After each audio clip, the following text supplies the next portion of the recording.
The Dolmen Arch, a study course in the Druid Mysteries by John Michael Greer. This is the first volume, the Lesser Mysteries. The second volume of the two will be out very shortly.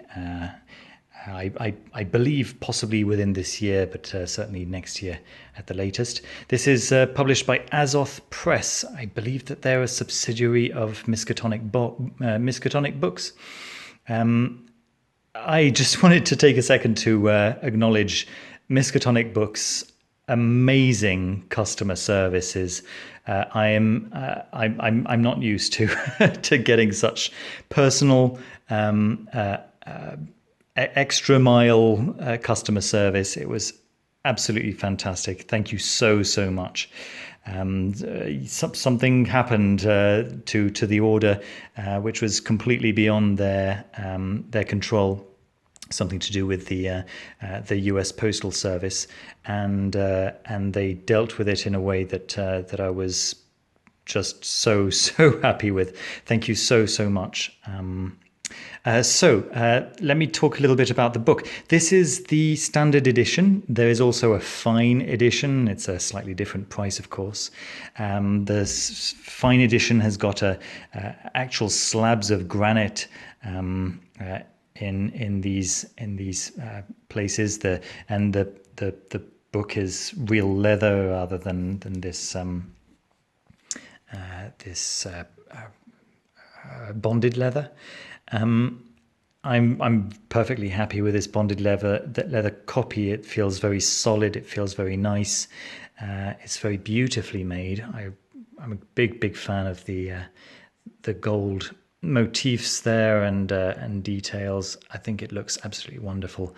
And those three rays of light, which of course are significant in the tradition, that's quite wonderful. The book is in fact a bit darker than what you're seeing here. I don't really know how to give you a right impression of the deep emerald look of this. I guess the phone is compensating possibly for the low light that I've got here and is making it very garishly green, but actually it's a very dark, very rich, lovely color. So I'm very pleased with that. The build of the book is beautiful, as you can see. It's sewn but glued to the spine. It's going to last for a very long time. It's a very nice quality edition. Let me show you. There's John Michael Greer's signature on the front cover. I mean, it's worth the price of entry just for that, I'd say. So 550 copies of this standard edition. There we go. Much fewer of the limited fine edition, of course. Okay, so let's get straight to it. First of all, maybe a little word about John Michael Greer. You probably know him from having revised and corrected the 7th edition of the Golden Dawn, for having worked on the illustrated Picatrix alongside Christopher Warnock. This is another book that I've got that was translated by him. He's a very prolific expert in Western magical traditions, and I use the plural there. He's possibly best known for his work on the Golden Dawn, but in recent years he's been writing a lot on Druidry and certainly the modern Druidry that started around the start of the 20th century. There's a fantastic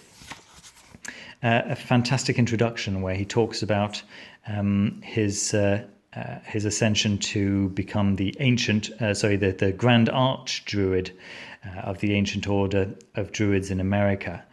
in 2003, and this wonderful advent where he was given a load of documents because he was the Grand Archdruid, and therefore anyone who had any interesting documents with anything to do with Druidry or not quite so much to do with Druidry, then they would hand them into him. And he found this correspondence course in Druid occultism, right? He had a quick read through it. In fact, an intense read through it, and realized that it was most probably either written or plagiarized from William Walker Atkinson. Okay, you probably know that name. He wrote under many different pseudonyms, including the Three Initiates, right? And it's agreed now that it's most likely him, or rather he, who wrote the Kybalion. So this correspondence course was not complete. It was not really in a satisfactory state, and so John Michael Greer decided to take it upon himself to complete it, to write it, to rewrite it rather into a workable, readable, understandable, and useful, more importantly, initiation by correspondence course. There are 4 grades included in this first book.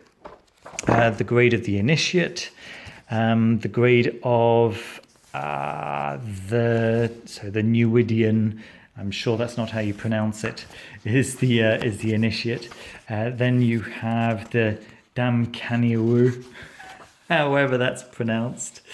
Let's see, that's the theoretician, followed by this one over here, the practitioner, and then the last one is the philosophizer, the Athronu.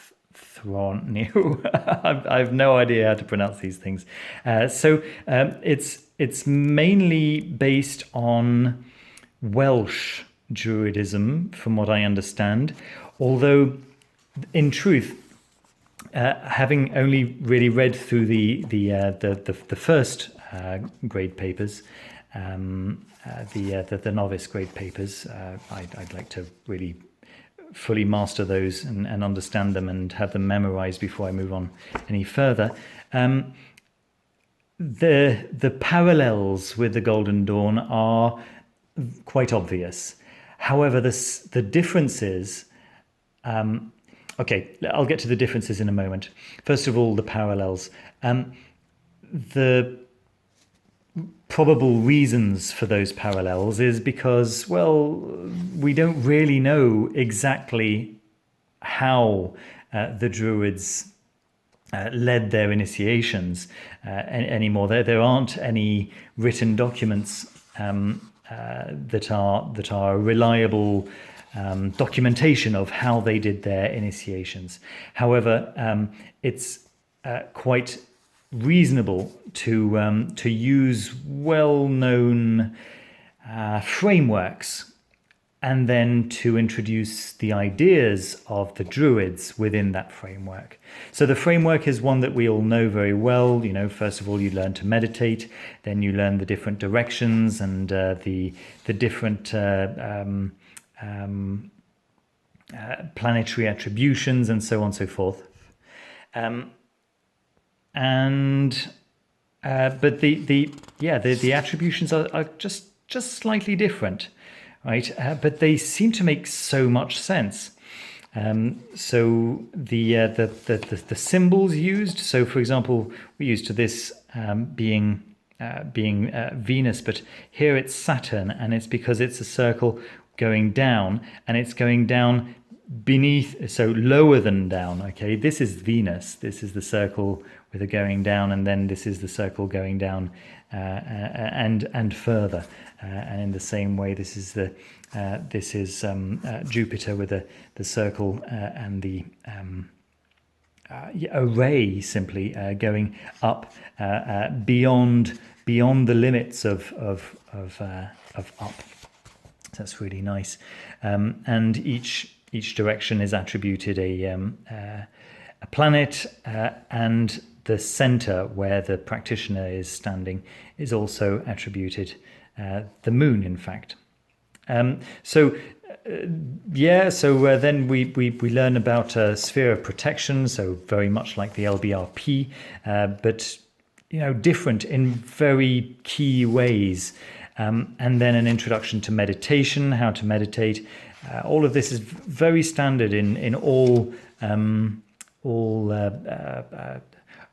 occult traditions, right?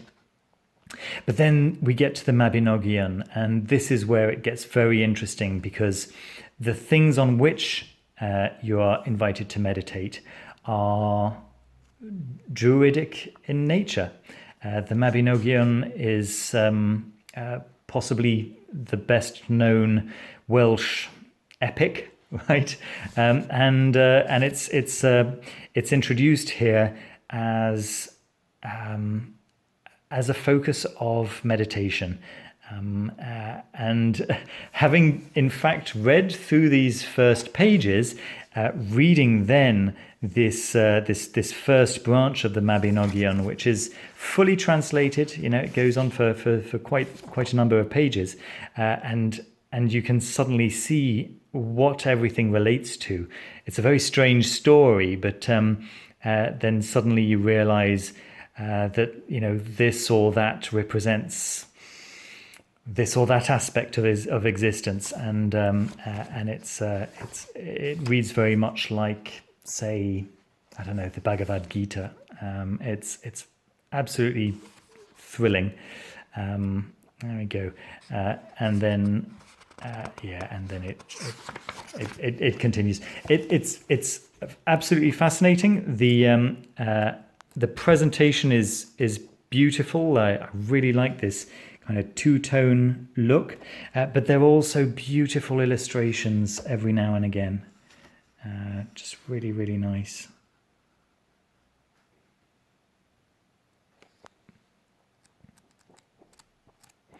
There are, I'm not sure exactly how many illustrations there are in there, but there are definitely more than 5 or 6. It's here we go. Here's another one. Just show you one more and to just give you an idea.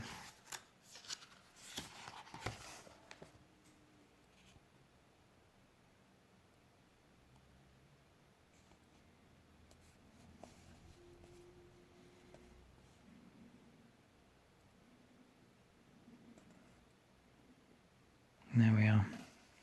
So that's it, guys. It ends just immediately at the end of the fourth the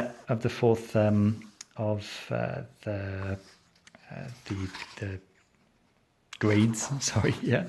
Then there's a little page about the author, of John Michael Greer, as if you could fit all of his career onto a single page, and then a little bit about the publisher Azoth Press and their hopes and objectives for their books. There we are. I hope you liked the introduction, guys. Thanks very much for watching. I hope you enjoyed it. Don't forget to leave a thumbs up. It really helps me, and to subscribe if you haven't already. And I'll see you very soon. Thanks for watching. Bye-bye.